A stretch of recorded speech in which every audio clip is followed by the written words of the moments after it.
ఈ నెల 23వ తేదీన బీజేపీ రాష్ట్ర అధ్యక్షులు కిషన్ రెడ్డి చేయబోయే బస్సు యాత్రను విజయవంతం చేయాలని మంచిర్యాల పట్టణ అధ్యక్షులు వెంకటేశ్వరరావు పిలుపునిచ్చారు. జిల్లా కేంద్రంలోని బీజేపీ పార్టీ కార్యాలయంలో ఏర్పాటు చేసిన విలేకరుల సమావేశంలో రాష్ట్ర అధికార ప్రతినిధి తుల ఆంజనేయులు, పట్టణ అధ్యక్షులు వెంకటేశ్వరరావు మాట్లాడుతూ పార్లమెంట్ ఎన్నికలు దృష్టిలో ఉంచుకుని మోడీ ప్రవేశపెట్టిన సంక్షేమ పథకాలు ప్రజల్లోకి తీసుకువెళ్లేందుకు రాష్ట్ర అధ్యక్షులు కిషన్ రెడ్డి మంచిర్యాల పట్టణంలో బస్సు యాత్ర చేపట్టనున్నారని, కార్యకర్తలు అధిక సంఖ్యలో పాల్గొని బస్సు యాత్రను విజయవంతం చేయాలని కోరారు. కేంద్రంలో బీజేపీ పార్టీని అధికారంలోకి వస్తుందని, మోడీ మళ్లీ ప్రధాని అవడం ఖాయమని ఆశాభావం వ్యక్తం చేశారు. ఈ కార్యక్రమంలో ఓబీసీ జిల్లా అధ్యక్షులు బొద్దుల మల్లేష్, బీజేపీ నేతలు, కార్యకర్తలు పాల్గొన్నారు. నరేంద్ర మోడీ గారి నాయకత్వం జై బీజేపీ. ఏదైతే కేంద్ర పార్టీ ఆదేశానుసారం రాష్ట్ర పార్టీ బస్సు యాత్ర కార్యక్రమం ఈరోజు ప్రారంభించడం జరుగుతూ ఉంది. మరి రాబో కాలంలో పార్లమెంట్ ఎన్నికలు జరుగుతాయి కాబట్టి మరి ప్రజలను 1 కోటి మందిని మనము వాళ్ళ దగ్గరికి వెళ్ళాల్సిన అవసరం ఉంది.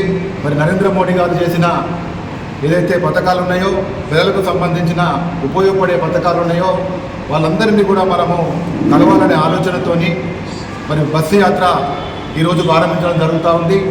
దానికి గాను 23వ తారీఖు నాడు ఏదైతే రాష్ట్ర అధ్యక్షులు కిషన్ రెడ్డి గారి నాయకత్వంలో కిషన్ రెడ్డి గారు మన మంచిర్యాల పట్టణానికి బస్సు యాత్ర రాబోతూ ఉన్నది. మరి జిల్లా అధ్యక్షుల ప్రతిష్టాత్మకంగా తీసుకొని బస్సు యాత్రను దిగ్విజయం చేయాలనే ఆలోచనతో మరి బస్సు యాత్ర మనకు సాయంత్రం దాదాపు 4 గంటలకు మంచిర్యాల పట్టణాన్ని చేరుకుంటుంది. ఆ చేరుకునేటప్పుడు ఏదైతే మన శ్రీనివాస గార్డెన్ దగ్గర నుండి పెద్ద ఎత్తున భారతీయ జనతా పార్టీ కార్యకర్తలు బైక్ ర్యాలీగా స్వాగతం పలికి మరి మెయిన్ రోడ్ గుండా వెళ్ళి దాదాపు ఐబీ దగ్గర నుండి శ్రీనివాస్ టాకీస్ దగ్గరికి వచ్చేసి అక్కడ పెద్ద ఎత్తున ఏదైతే మనకు జనము స్వచ్ఛందంగా రావడం జరుగుతుంది.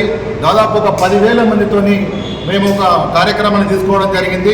మరి ప్రజలంతా దీనికి కార్యకర్తలు ప్రజలు కూడా స్వచ్ఛందంగా నరేంద్ర మోడీ గారి నాయకత్వంలో జరుగుతున్న అభివృద్ధిని చూసి ఇలా చాలామంది బీజేపీకి ఓటేస్తాం, బీజేపీని గెలిపిస్తాం, మళ్ళీ ఒకసారి నరేంద్ర మోడీ గారి నాయకత్వాన్ని తీసుకొస్తామని చెప్పేసి హిందుత్వాన్ని కాపాడుతున్న నరేంద్ర మోడీ గారికి ఇలా వారు పట్టకట్టడానికి సిద్ధంగా ఉన్నారు. మరి పెద్ద ఎత్తున ప్రజలు కూడా ఈ సందర్భంగా స్వచ్ఛందంగా వచ్చి ఈ యొక్క కార్యక్రమాన్ని దిగ్విజయం చేయాలని కోరుతా ఉన్నారు.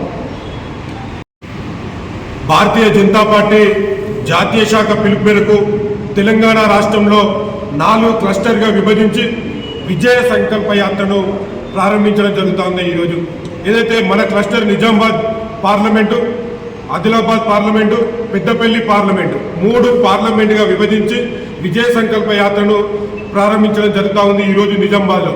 అదేవిధంగా మన యొక్క ప్రాంతానికి సంబంధించినటువంటి క్లస్టర్ పేరు కుమ్రం భీం బస్సు యాత్రగా ఈ యొక్క సంకల్ప యాత్ర సాగుతుంది. అయితే ఏదైతే 23 తారీఖు రోజు తాండూరు నుంచి మంచిర్యాల, మందమరి, మంచిర్యాలలో బహిరంగ సభతోని 23 తారీఖు రోజు ఈ యొక్క కుమ్రం భీం యాత్ర ఇక్కడితో ముగుస్తుంది.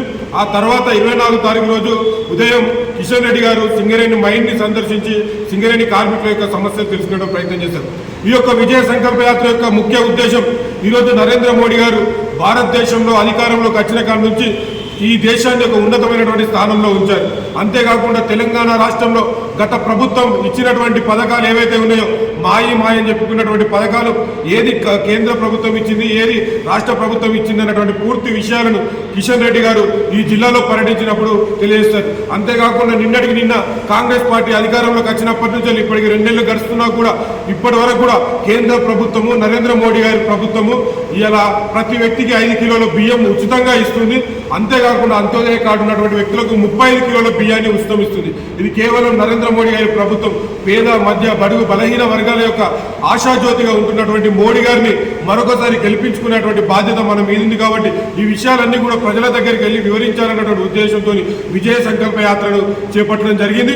కాబట్టి ఏదైతే 23 తారీఖు రోజు మన జిల్లా మంచిర్యాల జిల్లా అయినటువంటి తాండూరు నుంచి వెళ్ళి ప్రారంభించి బెల్లంపల్లి, మందమరి, మంచిర్యాలలో సాయంత్రం పూట ఏదైతే మనం ఎప్పుడైతే హిందూత్సవం జాతరంలో వినాయక శోభయాత్ర ఏ విధంగా సాగుతుందో అదేవిధంగా అదే ప్రదేశంలో బహిరంగ సభను ఏర్పాటు చేయడం జరిగింది.